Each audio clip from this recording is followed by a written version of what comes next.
Hi guys, and welcome to yet another session by Edureka. My name is Nakul Shah, and today I'll be conducting this session for y'all. So I'd like to welcome all of y'all on behalf of Edureka. Now, without any further ado, let's get started with today's session. Now, data is the most valuable asset today, which is the reason why data security has become an international agenda. And data breaches, security failures, all these things can put the world at an economic risk. And because of this fact, realizing the need for national and economic security, a lot of countries and the centers at a lot of countries, they have issued executive orders to develop a cybersecurity framework to help reduce these kind of cybersecurity risks. So the opportunities in this space are tremendous. Now, before we dive further into the opportunities, let's talk about the threats to the digital era. Now, we are living in a digital era, whether it be booking a hotel room or ordering some dinner or even booking a cab.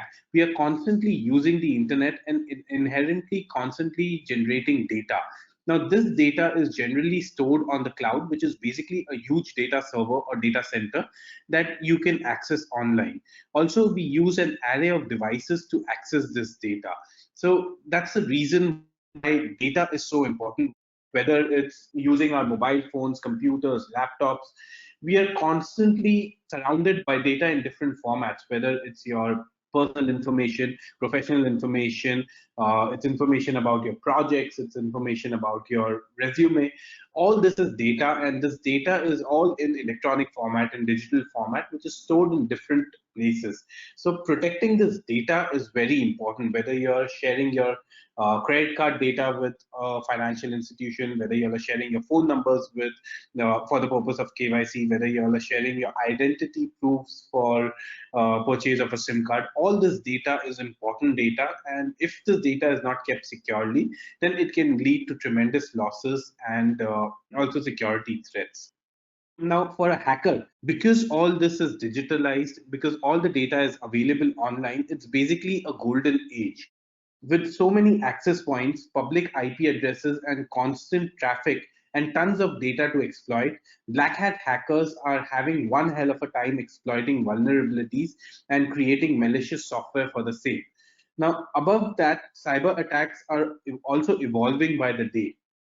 Hackers are becoming smarter and more creative with their malwares, and how they bypass virus scans and firewalls, they still baffle a lot of people. So even today, organizations and multinationals just spending millions of dollars every year to upgrade their security, to get the best in class software, but yet there are hacks, yet we keep reading in the news that a particular database got hacked, or so and so amount of funds got stolen from a digital account. So even after all this, even after taking all the measures, there still is a lot of gap. There still is some issues pertaining to cybersecurity, which these hackers are basically exploiting in order to gain access to data or in order to steal information.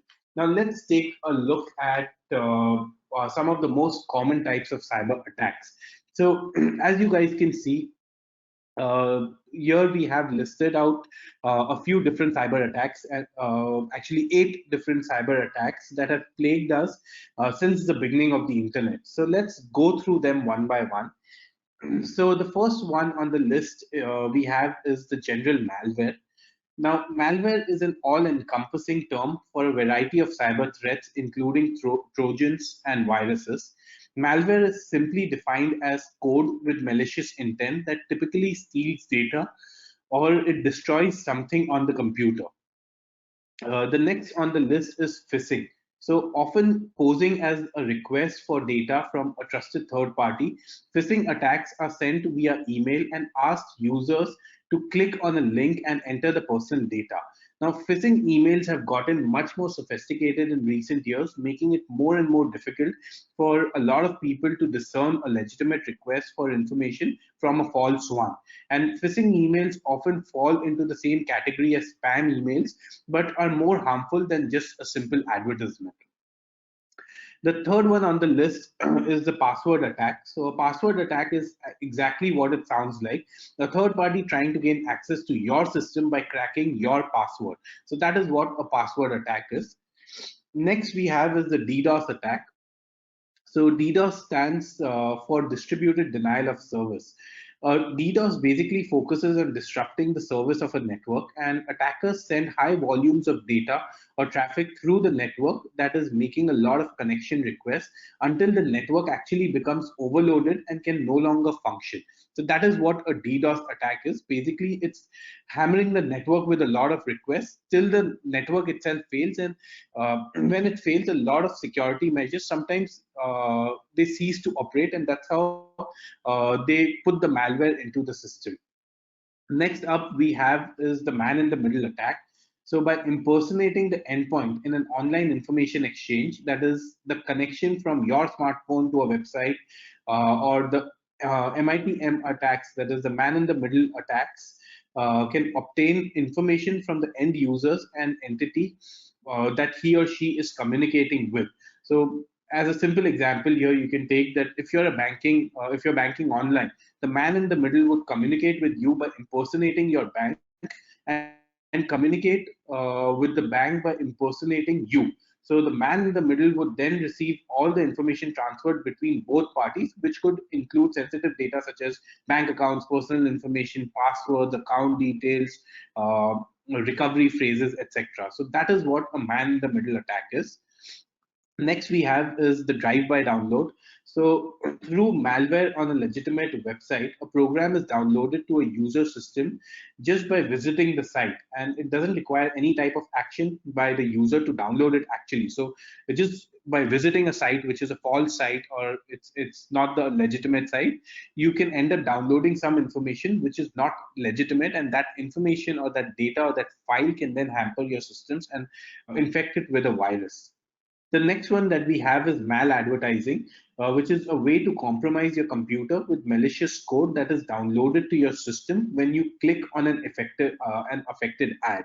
So again, a maladvertisement is very similar to your drive-by downloads. So here, instead of downloading a file, you're just clicking on an advertisement, which basically has a virus. So that virus then gets infected either into your account, whether it's an email account or on your computer or on a particular software that you're using.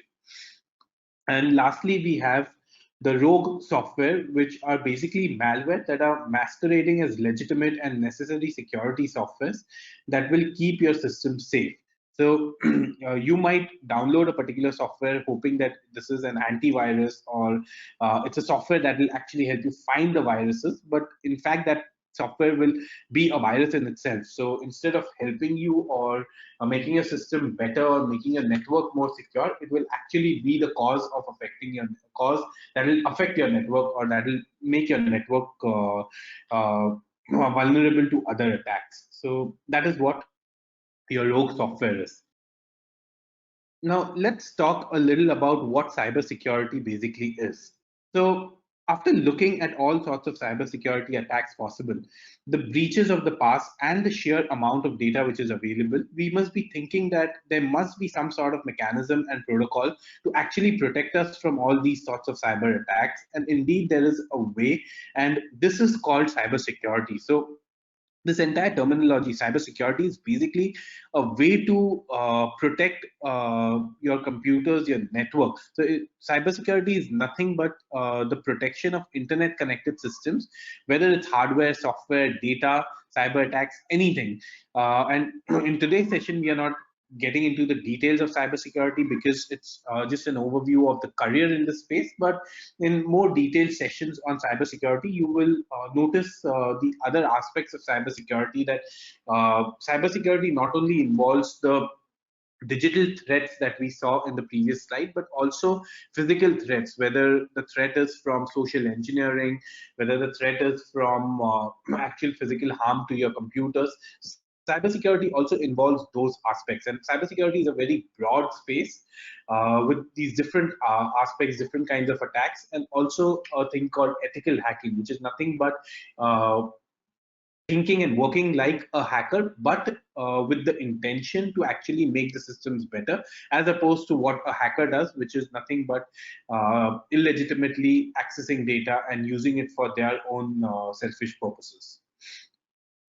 So, as I was saying, looking at all the cyber attacks, the breaches, and the amount of data, we must be thinking that there must be some sort of mechanism, which is the cyber security. And in a computing context, security comprises of cyber security and physical security. So, both are used by enterprises to actually protect against unauthorized access to data centers and other computerized systems.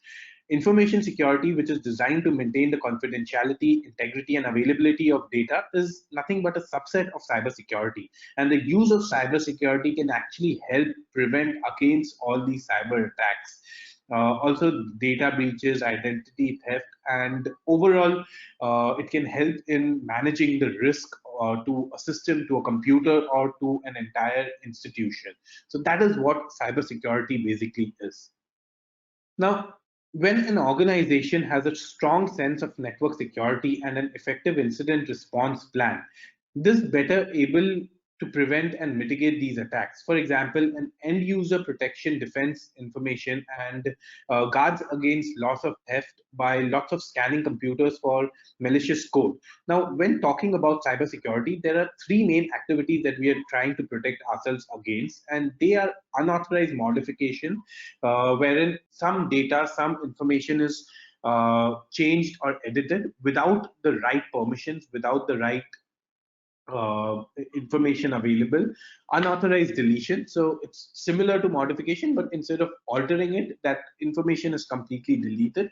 And lastly, you have unauthorized access. So as the name suggests, some person might be accessing a particular account or a particular machine or a particular computer, even though they are not allowed to, or they do not have the right permissions to access them. So these are the three terms, and they are very synonymous to the very commonly known CIA triad, which stands for confidentiality, integrity, and availability. So that is what cybersecurity basically protects your computers, your networks, and your entire business against.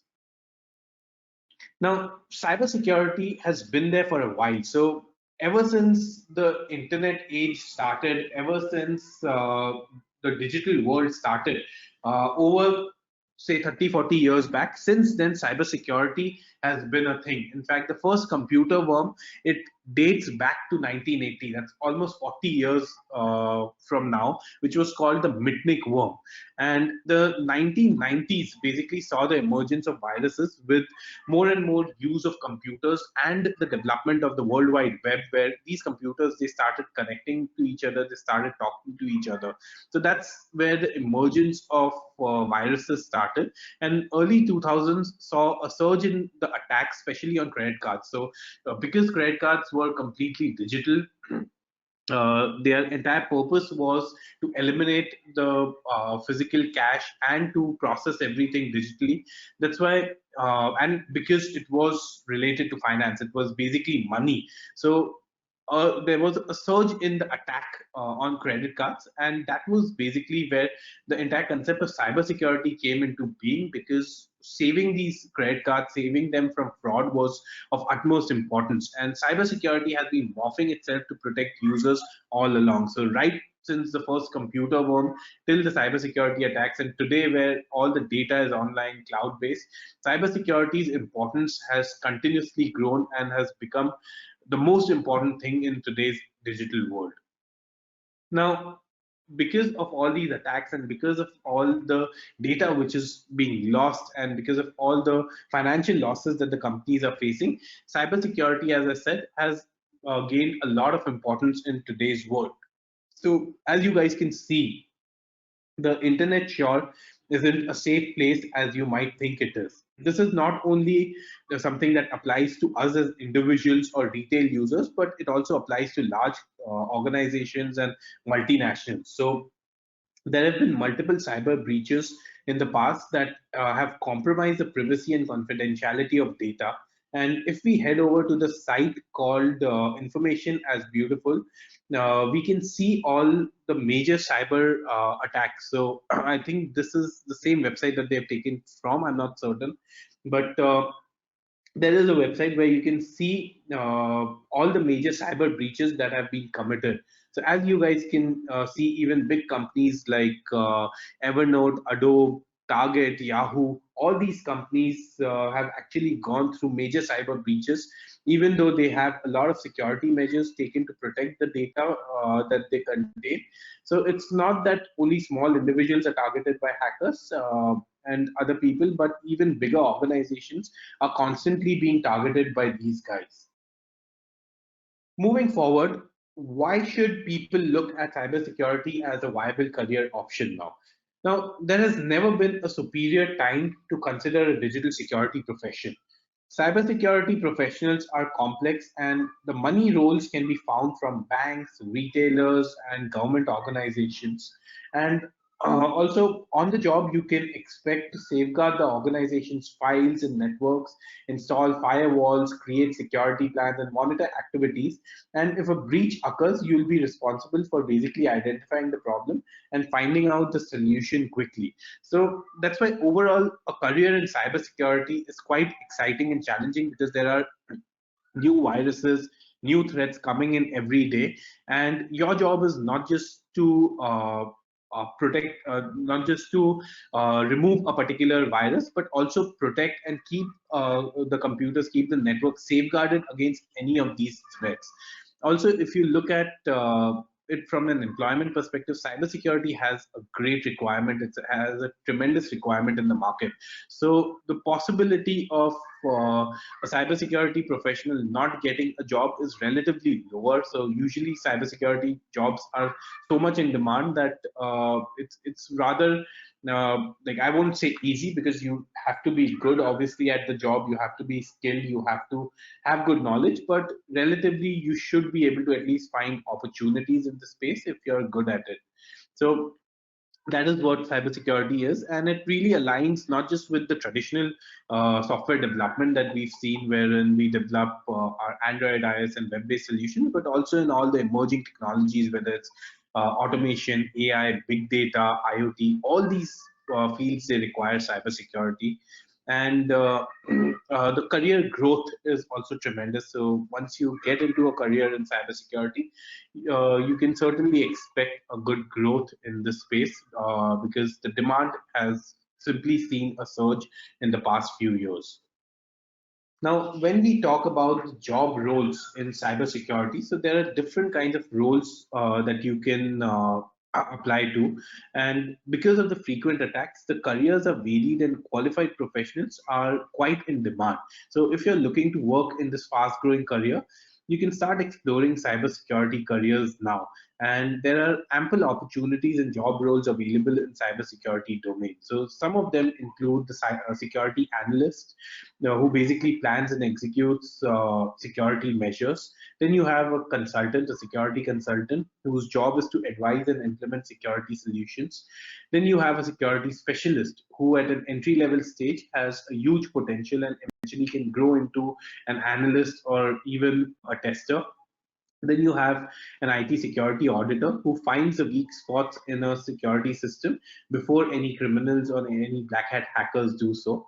Then you have the forensics analyst, who handles storage devices and identifies vulnerabilities which can be exploited to recover data.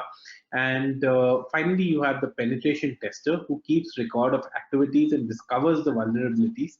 And apart from that, you also have other different roles like infosec officer, network engineer, network defender, ethical hacker. So there are, different titles that come with it, but the basic purpose or the basic job of a cybersecurity professional is to simply protect the organization's network and computers against any kind of threat and any kind of theft.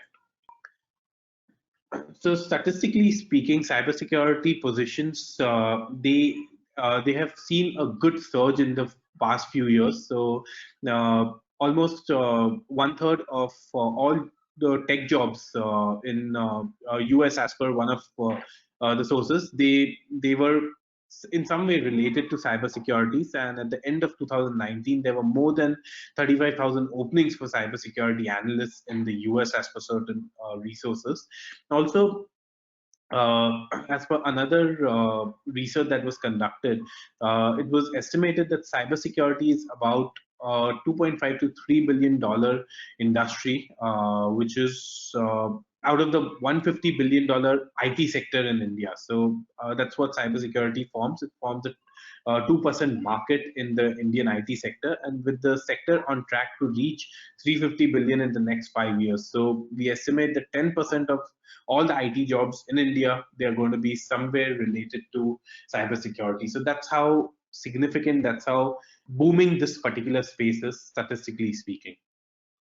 Now, the next thing is that where do you start? So if you want to get into the cybersecurity space, if you want to pursue a career in the space, how do you start? Now, before you start your career in cybersecurity, you need to undertake some of the basic steps. So firstly, you need to earn a bachelor's degree.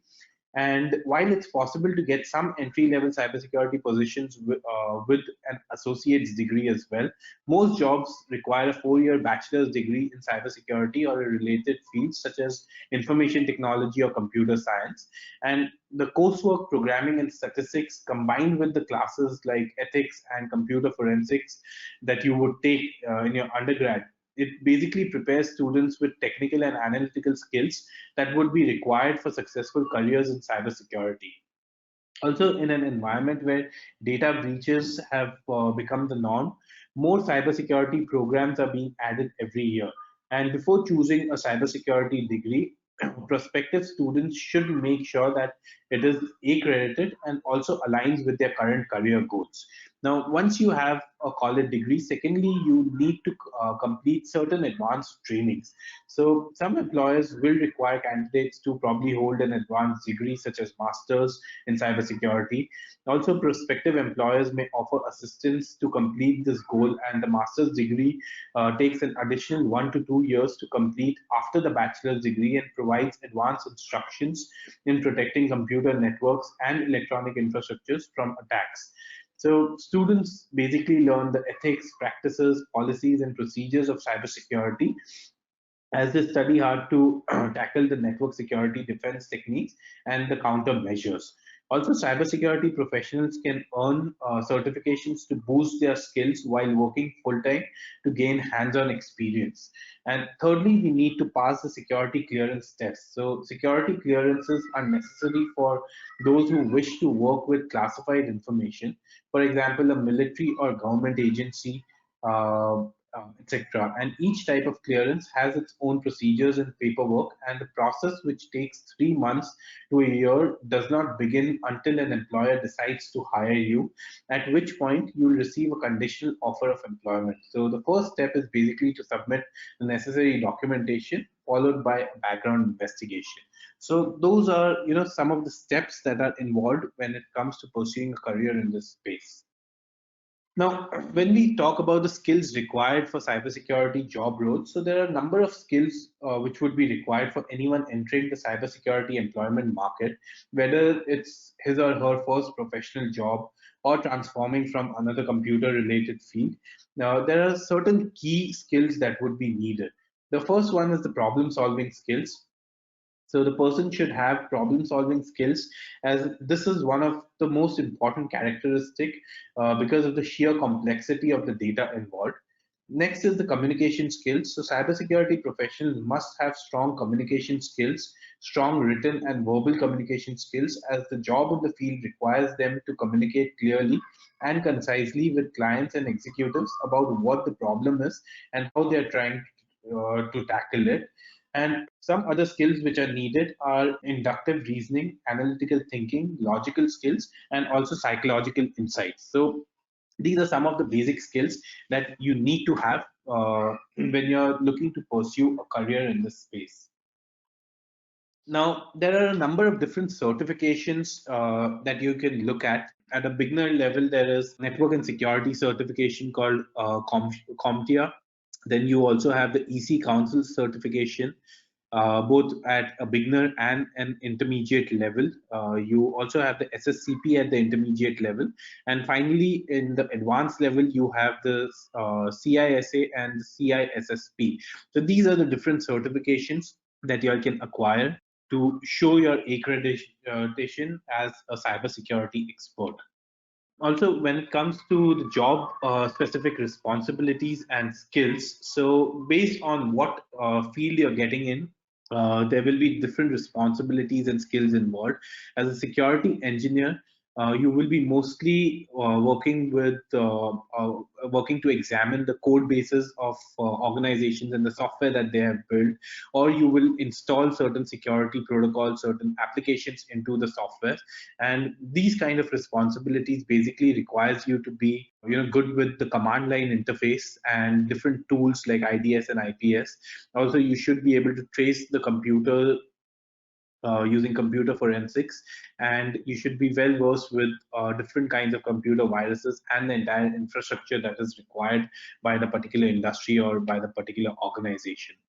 Then you have the security analyst whose job is to detect and protect organizations' computer systems and networks from cyber attacks. So, as a security analyst, you need to start securing the data by different encryption techniques, by different softwares.